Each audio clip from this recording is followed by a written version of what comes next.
My guest today's website says it all. I'm going to read this. She's amassed 13 top 40 singles. She's recorded 25 albums. She's written 2 books. She's appeared in over 40 stage productions, acted in over 20 feature films, and presented hundreds of television programs. Of course, hit singles we'll remember: It's a Mystery, I Want to Be Free, Brave New World, Thunder in the Mountain. She's been directed by Derek Jarman. She's acted alongside Katharine Hepburn and Laurence Olivier. It's a name that everybody in the entertainment world knows. It's Toyah Willcox. Hello. Hello, it's so good to see you. I'm trying not to shout because I'm so excited to see you in the flesh. I'm excited to see you as well. It looks fabulous. Whereabouts are you in your house? That's a gorgeous room. This is my office and my studio. So all my microphones are here, my keyboards, my guitars. Very basic recording equipment, because most of the time when we record, we just zoom it down the line, say to New York. I've just finished with New York at 5 o'clock this morning.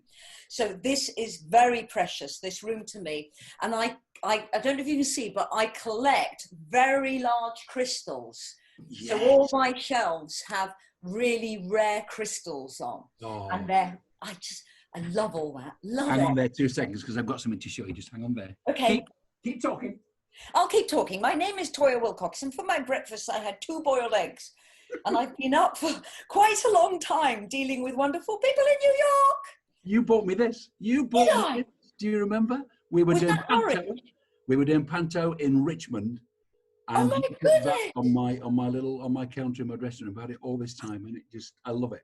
I love it. Isn't it beautiful? Oh, I'm so glad you've still got it. There you go. Oh, it's marvelous as a doorstop.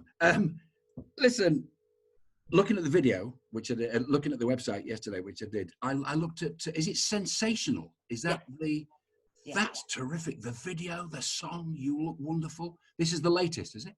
Yeah, well, it came out April of last year and went straight into the charts.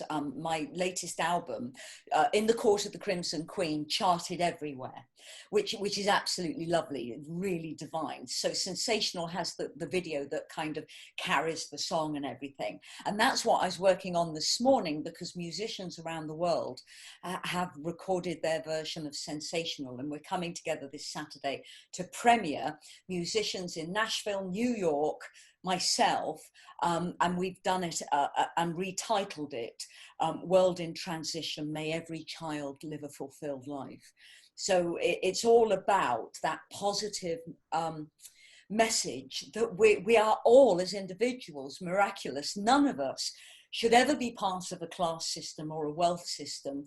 The fact that we're here is a miracle. So we are all utterly miraculous. And we are all utterly unique, and there's nobody more unique than you. Nobody. Well, thank you. And you always have been. So at home at the moment, Robert's there, Robert Fripp, your husband. Yeah, he's Has that been okay? Is this the longest time you've actually been together in the house?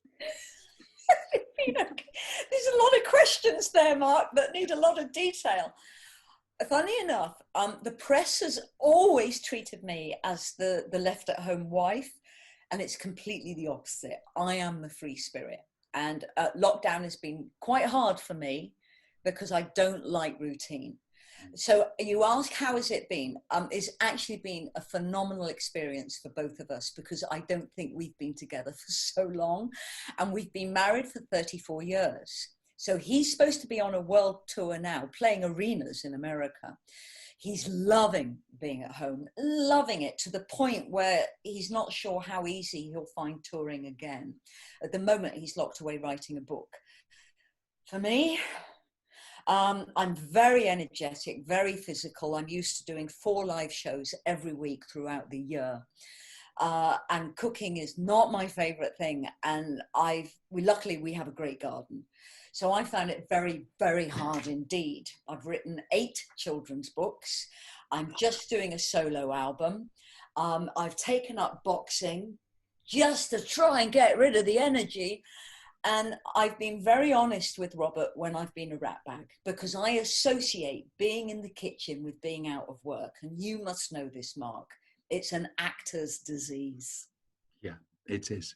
Yeah. It is. And I've said this before, but the most difficult thing at the moment is you know the phone isn't going to ring for a job. Well, it might be a bit different for you in the music world because there's stuff going on, but It's been crazy. you know, every day you think, well, you know, something could come in today, a little offer or a little audition or a meeting or whatever, and it's just blank. It's really hard to adjust. You must have had this as well, that I have been rescheduling.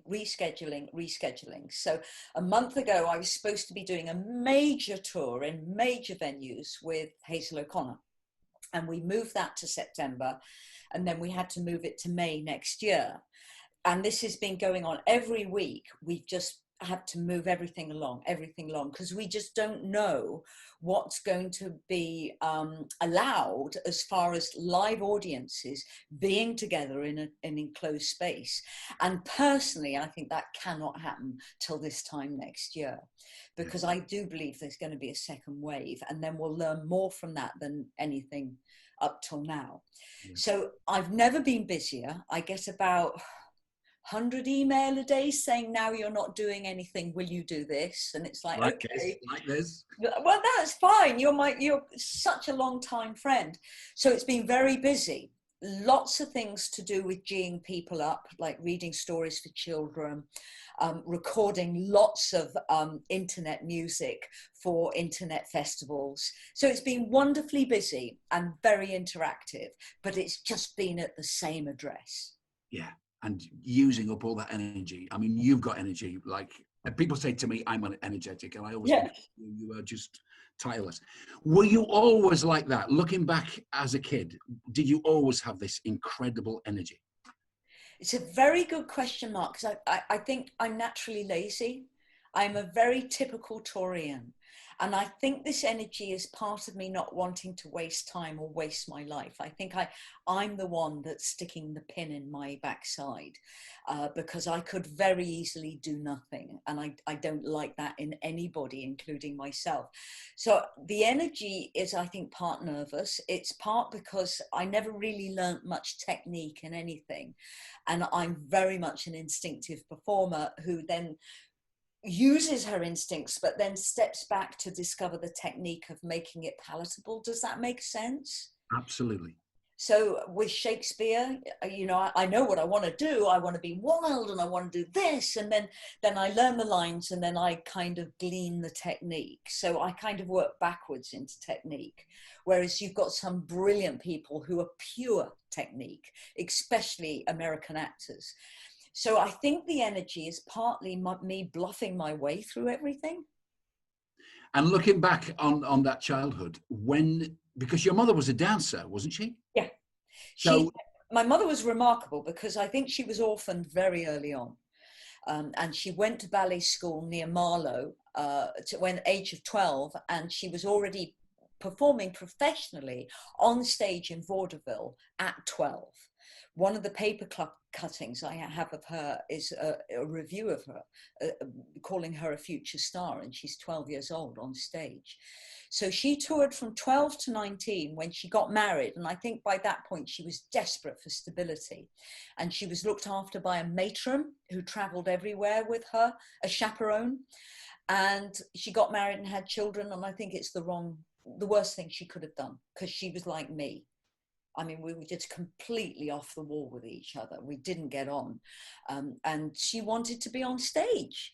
She did a screen test for Blue Velvet, National Velvet, with Elizabeth Taylor.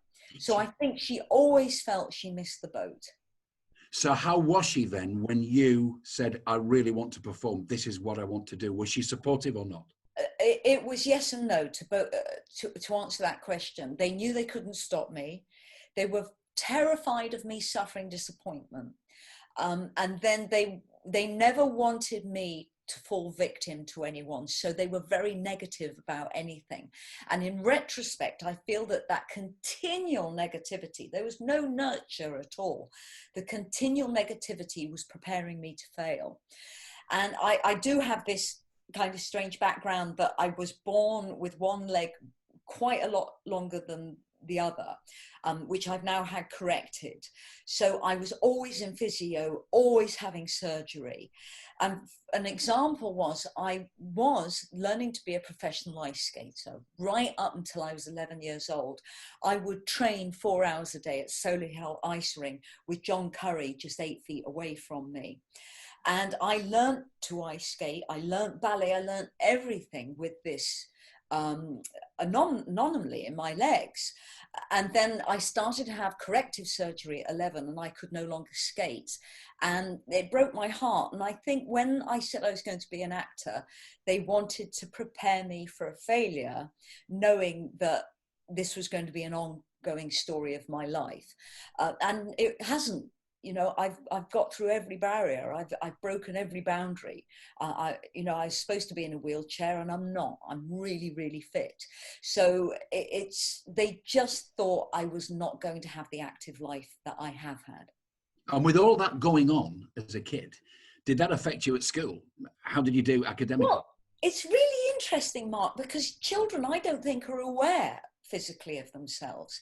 So you asked, did it affect me? No, I had no idea that I couldn't read, that I was hysterical to people when I walked because I had a really bad limp.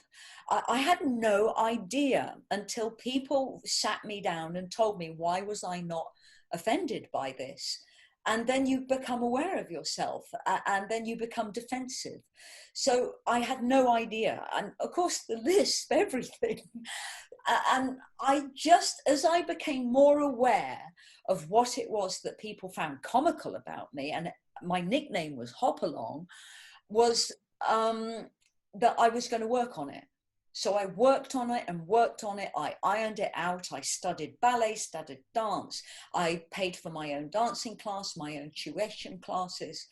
I got a job in I think a Lewis department store in Birmingham every Saturday that paid for me to go to dance class, to have elocution lessons, singing lessons, and I ironed these things out of me. But what I've never been able to iron out of myself is my quirkiness, and I just accept that. And of course, that's such a great part of who you are. Well, thank you. No, it is. It is. I think it freaks people out. No, but it's that spirit as well, which has always been there. You went to drama school in Birmingham, is that right? I did. How long were you there?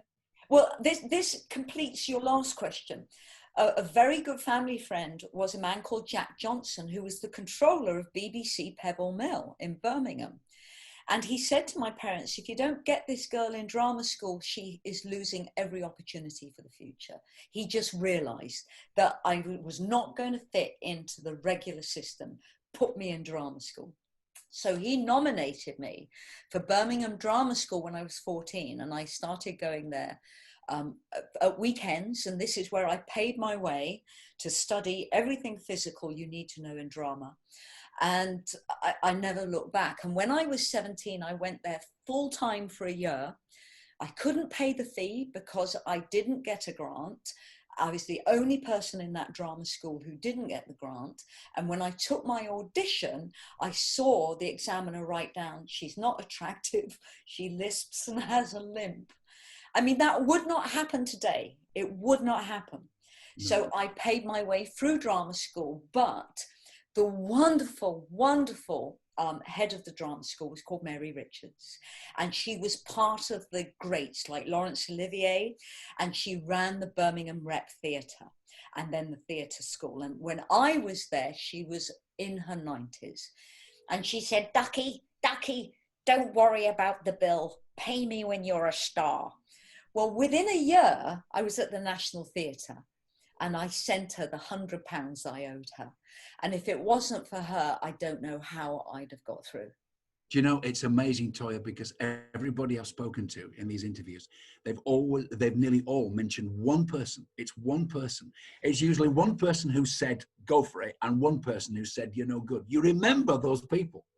And other people, which you will really identify with, Mark. To earn my money in the evenings, I was a dresser at the Alexander Theatre in Birmingham and the Hippodrome in Birmingham. I dressed the whole of Dad's Army, fell completely in love with Ian Lavender and John Le Mesurier. Oh my God, I'd have married them both. And I also dressed Judy Geeson, Sylvia Sims, Simon Williams. They were absolute gorgeous human beings who realized I had no money. They bought me food. They taught me about the industry. They taught me about the wings and the stage and timing, entrances, and I never let them down. I gave them 100%. And that's probably one of the most happiest times of my life in theatre. And wasn't it whilst you were a dresser that somebody came along? He was casting a BBC play, Yeah. and he couldn't find the right actress. Was it Glitter? Something called Glitter? Glitter, and the director was part of a team. They were the Becat brothers, Tony and Nick Becat. One was a music writer, the other was a script writer. And they had a program, a half-hour play to film on BBC Two called Second City Firsts. And they just could not find the character of a girl who breaks into the Top of the Pop studios to sing. And they asked Pebble Mill, and they said, we cannot find anyone who isn't overtrained. We're looking for a rough diamond. And they said, oh, we know the girl. She does extra work for us. And she is utterly bizarre. She's got green and yellow hair, and she's at the Birmingham Aldrete Theatre School. So they came along to see me. And Mary Richards, the proprietor, said, you got to see everyone. I'm not telling Toyah you're here to see her. And then the following week, they said, could I go to London? I think they needed to get me out of the clutches of Mary Richards. And I suddenly found myself at the Wigmore Halls in a room with Phil Daniels of Quadrophenia. Yeah. And Phil and I performed Is There Life on Mars together, and I got the part. Again, somebody coming along, the right person coming along saying, yes, yes, I want her. Yeah, the beginning of my career was all like that. When did you start experimenting with the hair? Did that go back to childhood, trying to be individual, breaking out a bit? Not childhood, because I had a very conventional upbringing and a very conventional education. Okay. So my mother, my poor mother, opened the floodgates when she took me to Rackham's department store in Birmingham to have my hair cut. And I had beautiful chestnut hair. It gleamed, but it grew about ½ an inch a week. I mean, it needed cutting all the time. And I met this wonderful hairdresser called Derek Goddard, who is still my best friend and now my neighbor here. And he cut my hair in a page boy, which, you know, the Purdy, Joanna Lumley, that wonderful shape. And he said, your hair is so amazing. Would you become my model? And I was 14.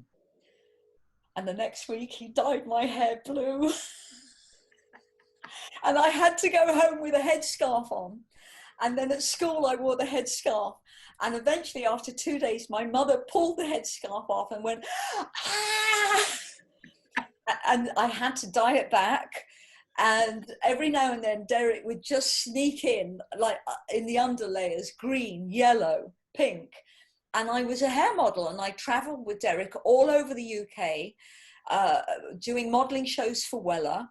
And I don't think anyone realized I was underage. You have got amazing hair. I've always noticed that. Not just the colour, it's the thickness of it. It's just amazing. It's completely white now. Well, it looks fabulous. So Glitter, what the BBC play we're talking about, what kind of doors did that open for you?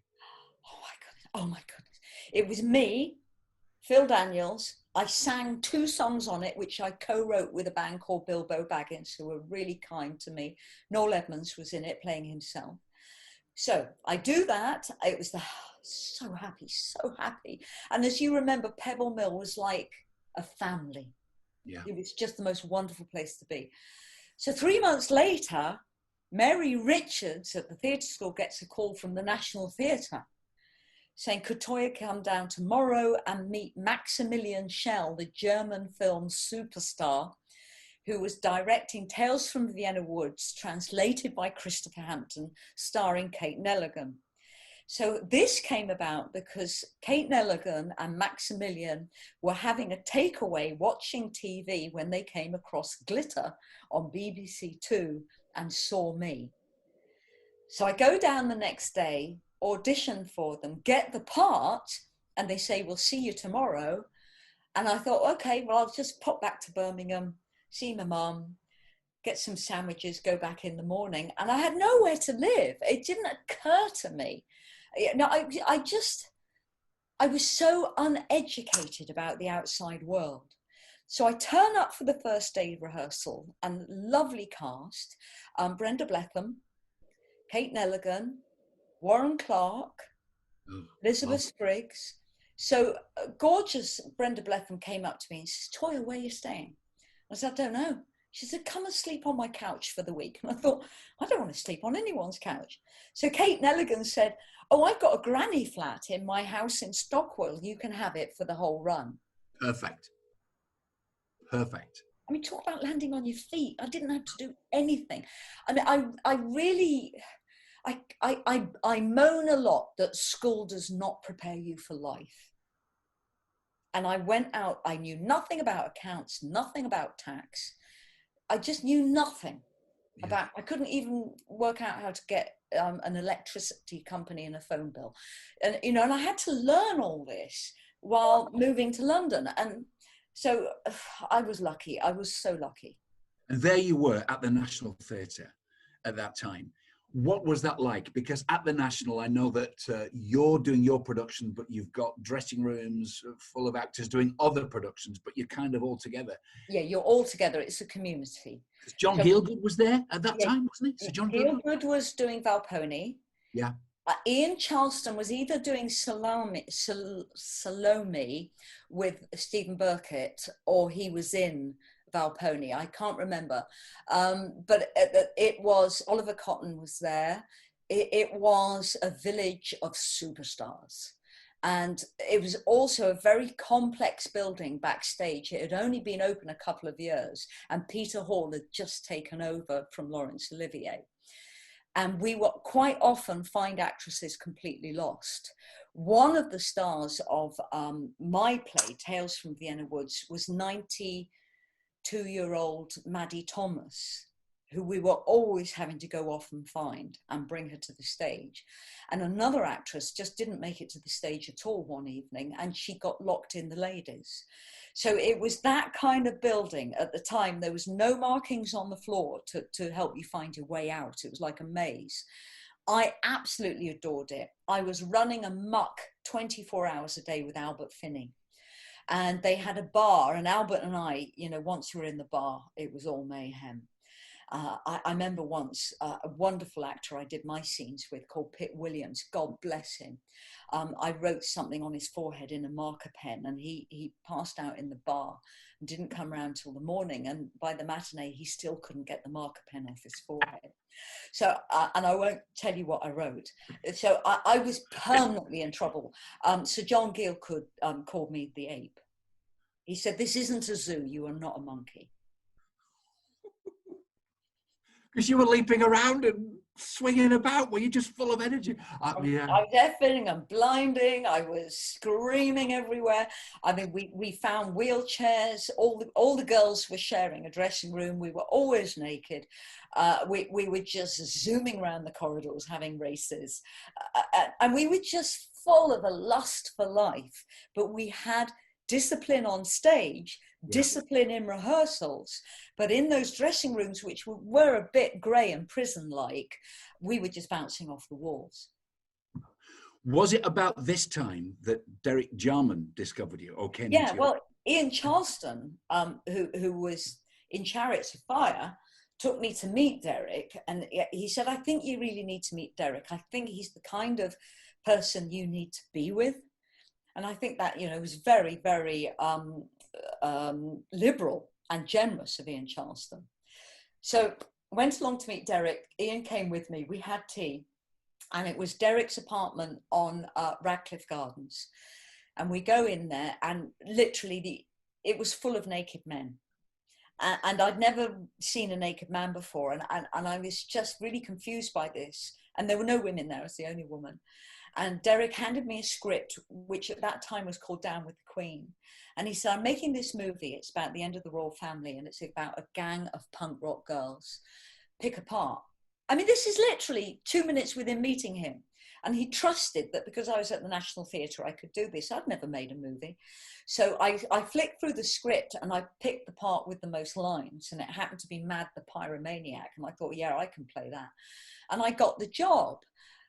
But I was still absolutely baffled why everyone was naked in there. And they were very beautiful young men. And were they auditioning, maybe? Well, I mean, the thing was, Derek had a very beautiful partner at the time called Yves, who was a Parisian boy. And Yves was very languid. He moved like a cat. And he just would come in and out. And he was like a ballet dancer. And I don't think I ever saw him in the whole time I knew Derek, that I never saw him in clothes. He just didn't like wearing clothes. Absolutely no self-consciousness whatsoever, but wonderful, wonderful person. I know you've been quoted as saying that he had such a big influence on your career and on your life, but you just admired him. You liked his, again, that unique quality. You identified with him, really. Yeah, he was an artist 24 hours a day, which is, he's taught me more as a friend and as a creative than anyone I've ever known since. And what I mean by this was absolutely everything was going on in his warehouse apartment on Butler's Wharf by Tower Bridge, 24 hours a day. Derek was never sitting back glorifying himself. So if I arrived at 9 in the morning for the shoot, he was already working on a painting or a design for a stage set. And then we put that makeup on and we went off and shot the movie. And then in the evening, he was already designing something else. His whole life was about the continual engagement with creativity. And it wasn't monetary, it wasn't corporate, it wasn't commercialism. He was living as a creative.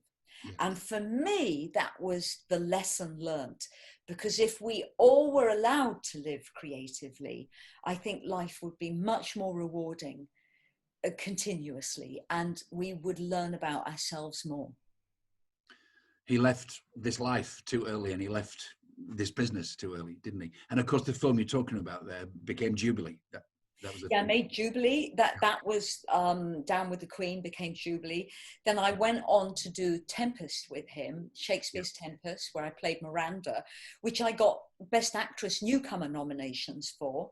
And I think it's a fabulous film. It's one of the best films I have ever been in. And I think today young generations are discovering Derek and really valuing him as a filmmaker, because that man painted. When he made a movie, he was creating a painting, as many know through Caravaggio. He was inseparable from Tilda Swinton, so he kind of was the launching pad for Tilda's career as well. And Dexter Fletcher. Yeah, Dexter Fletcher. What a great actor Dexter Fletcher is. Of course. Was the music happening at the same time? Yeah. Did you have the band then? I formed the band when I joined the National Theatre. When I joined the National Theatre, I was 18, and it was very late in 1976. And I immediately started forming the band and doing punk rock gigs. But the band went through many forms until I had my first commercial hit with It's a Mystery. For that period, from 76 through to 81, I'd already topped the charts with 3 albums. I topped the independent charts. Well, I was #1 every week consecutively for 2 years, but no one took any notice of those particular charts. It was only the nationwide charts where people said, wow, you're a star. How did you juggle the 2 careers? Because they are so different. You have that success with the music, so you're having to promote all that, travel with that, perform all that, and then you've got the acting side of you that wants to go and perform. My acting agent was tearing her hair out because she wanted me to give the music up, but I felt that as Toyah, I had to do it or I would see my mother's life in myself. So I never suppressed any of my desires or my ambitions. And Libby Glenn, wonderful agent, the best agent in the world, she would follow me on tour begging me to stop. And she said, look, the RSC want you. you can't do this if you go to the RSC. And I thought, well, I'm not sure I want to be at the RSC at this point in time. Now, God, yeah, drop of a pin. But back then I wanted to sing. So I did pay the price, and there were many occasions where I missed concerts because I was stuck on a film set. When I was doing The Corners Green with Katharine Hepburn in Wales, Betty Coed, I couldn't get back for a show in London. And both my music manager and my agent, acting agent, were at odds with each other. They would not schedule around the other. So I became piggy in the middle with that one. You mentioned Katharine Hepburn there, so I have got to say, what was it like working with? Apart from her being a legend, Mark, she was a great human being. Yeah. And so was George Cukor, who directed. Yeah. They were wonderful, wonderful people who shared their greatness with all of us. They were generous, they were kind, they didn't gossip, they weren't unkind. And I've met very few unkind people. And as you know, the ones you meet, you remember. Mm. So Katharine was glorious, generous, gregarious. George was very serious, but very, very informative as a director. Very willing to teach and guide with a firm hand. But Katharine, my goodness.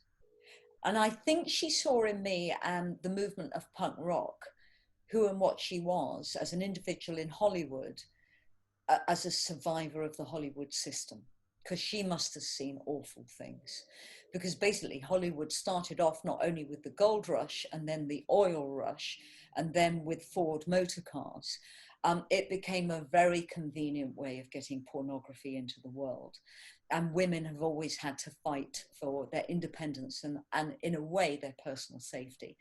And I think Katharine had been right through the mill and was a strong feminist. And when she met me, she saw me in the same world. And I think we adored each other. It was mutual. Well, she was an individual. She would have seen your individuality as well. Yes, yeah.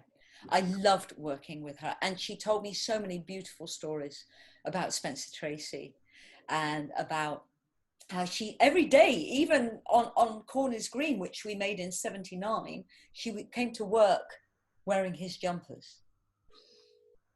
And she'd grab them and she'd smell them and she'd, I can still smell Spencer. Wow.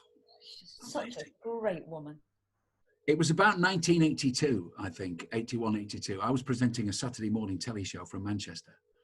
And you were a guest. You were coming up to, I think you'd done a film, you'd done a ballooning film or something. And then you were coming up, I think, to perform and be a guest.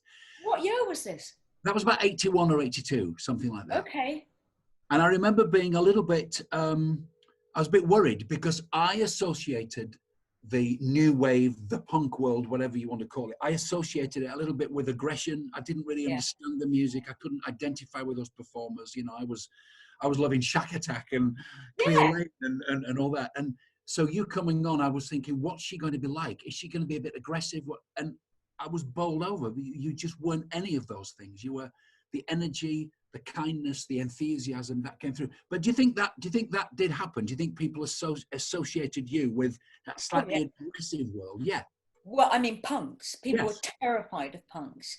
And it got to the point about 1979 where I really wanted to not look like a punk anymore because people were so scared of me. But I think punk evolved into a movement that actually wanted to embrace people. So yes, 75, 76, 77, there was this aggression. And we all did it because we were trying to change the world in a way the world is changing today. And we wanted to shout down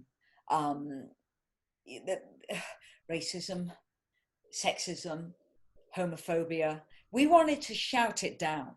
And we did that through aggression. But then we realized, I think, as a community, as a natural progression, that we get more done if we were seen as intelligent human beings that were approachable. So I think part of the new romantics and the new wave evolved into a kinder movement. And I just got so fed up and so hurt of seeing in people's eyes they were scared of me. that I made every effort not to be that person. Yeah. And the lesson is, don't judge, never judge. Wait until you meet this person, because they'll be completely different. Yeah, I agree. Who were your musical heroes then? You were in that world, the new wave world, but what other stuff did you like and listen to? Well, I mean, if I had to choose 5 artists who I could only ever hear again in the rest of my life, David Bowie would be top of the list. Early Roxy music, second on the list. Who else? Lou Reed. I would go for Muse. I love Muse. And then I think I would go for Lana Del Rey and Nirvana. But I really like everyone. King Crimson, Robert Fripp. Have you heard of him? Oh, that's a loaded question, Mark. I think it's well known that King Crimson appeals to more men than women. Shall we move on? Oh, I think our time's up. And also, I mean, Robert doesn't know what I do. He still thinks I'm the cook. Oh, he is the proudest person around when you are performing. And honestly, I've seen this. He looks at you. He just totally adores you. I mean, the irony is he loves pantomime. And when we were working together, I mean, we've done a few pantos together. Yeah. I would know where he's sitting, and I'd look out and he'd just be in tears. He'd cry at the songs. He'd cry at the sad part of the story. He'd have a light up wand. He'd be waving it. He loved pantomime. Yeah, he did. I remember that. Absolutely. And you were fantastic in pantomime, because for all those people who go, panto, you played, we did Jack and the Beanstalk twice, actually. Yeah. And you were Jack. You were Jack, taking on the world, taking on that giant. You wanted to climb to the top. I remember them saying something like, no, you can't go to the top, Toyah, it's not safe. And you said, I'm Jack. I want to go to the very top. He's going to, which is absolutely right. And you had the sword and you did the fighting, and, just a fantastic principal boy, because you played it for real, which of course is how it's to. And I think now pantomime is actually very respected. I know what you're saying about the past, but my feeling was families, you get 3-4 generations of a family come together to see pantomime. They've paid a hell of a lot of money. And I am not going to mess about with their lives and their experience of theatre. And very occasionally, I think only twice have I worked with people who've not respected the audience in pantomime. And, I will not work with those people again. That audience is gold. You're giving them probably their first and only experience of theatre, and they are God. They are God. Don't mess with them. And you're the same, Mark. We went out there and we gave 150%, because this is a precious time for these families. Yeah, it is. And it's sad to think that we're recording this in mid-June, and there's a chance that the pantos this year won't be happening, which is really, really sad. It's a great chance for theatres to make money, as you said. First time that kids have been to the theatre in many cases. It brings the whole family together. Very few shows where the entire family can go together. We might get virtual panto, possibly. I've just been booked for 2 drive-in festivals, and if these work, then that's what I'm going to be doing for the rest of the year, is drive-in festivals at vast venues. And there is a potential for theatres to move into open-air sites and do this. So and it's magic. It's magic when it happens. Even if it rains a bit, we've all been to Regent's Park Open Air Theatre. We've been to local parks and seen shows. Yeah. And as the light fades in the summer, it's wonderful, and the lights come on. And if you get even a good winter's night, it really could be magical, absolutely magical. Yeah, I think we'll get around it. We, as a country, I think, are world renowned for just getting through things. Yeah, and we will.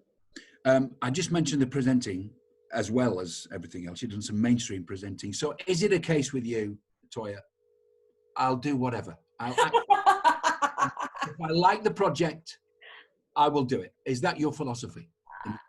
I think that is a way of putting it, yes. I'm a bit more discerning now. I'm 62 years old, and I want to be responsible in what I do. And there has been an element of TV where we're asked to do things because people know we're consummate performers and will do them. So there are things I would say no to now, but my motto is never say never. There's no such word.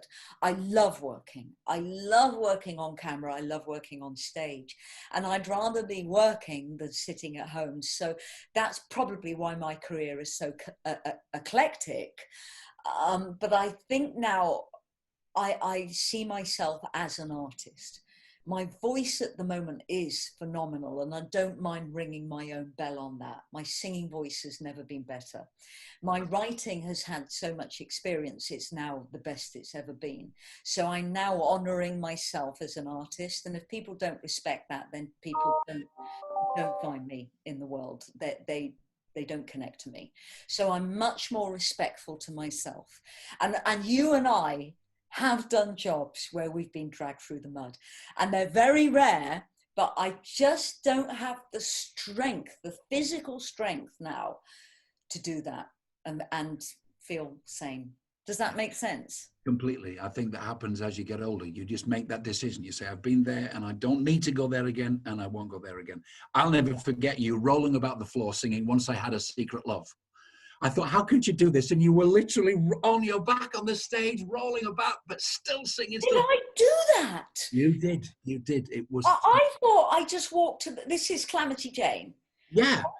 I thought I just walked to the front of the stage and just sang it. No, you were so physical. You were doing stuff. And I thought, how's she going to do it? Honestly, you did. Well, maybe you changed it. I don't know, a couple of nights, but I couldn't believe it. You were. Now I shout it from the highest hills. You were just, it was amazing. No, I shouted from the highest. Well, I do remember Deadwood Stage. They did, the dancers, the wonderful, wonderful chorus team, did something with me that I still go cold over when I think about it. So, the Windy City is so pretty. And I'm on top of a stagecoach. And in the first year of this, I would jump off that stagecoach and they'd catch me. I'd go to the front, we'd do this dance, Craig Revel Horwood choreographed, and then I'd go back to the stage, the bottom of the stagecoach, put my hands up. Two wonderful, strong dancers would grab my wrists, throw me into the air at probably up as 10 feet, catch me and put me back on top of the stagecoach while I was singing Windy City. I mean, I was 42. You could still do it. I know you could. You could still do it. I'm just thinking about it. I think maybe I'm getting mixed up then. Maybe that's what it was. I just remember you. Oh, I remember the show you. Well, it was Calamity Jane was a physical show. Were you thinking about, because remember, I've done Trafford Tansy, I've done Cabaret, I've done Taming of the Shrew, All About Nothing. I mean, I've done a lot.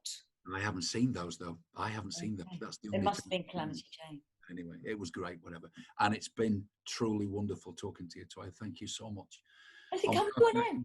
And yeah, we're out of time. And I just hope people obviously have enjoyed this, and I hope that they'll donate. Just go back to the Acting for Others website. If you're not watching it on that already, if you're on the YouTube channel, go back to Acting for Others, hit donate, go to Just Giving and just give whatever you can. Toyah Willcox, thank you so much. Well, thank you, Mark. And it's great to see you, and stay safe, everybody. And thank you for this opportunity. It's been lovely. Thank you so much for watching that conversation. If you've enjoyed it, please go to the Acting for Others website, which is actingforothers.co.uk, and hit the donate button, which will take you immediately to the Just Giving page. And please give as little or as much as you possibly can to help those performers and people in the industry who really need your help financially right now. Thanks a lot.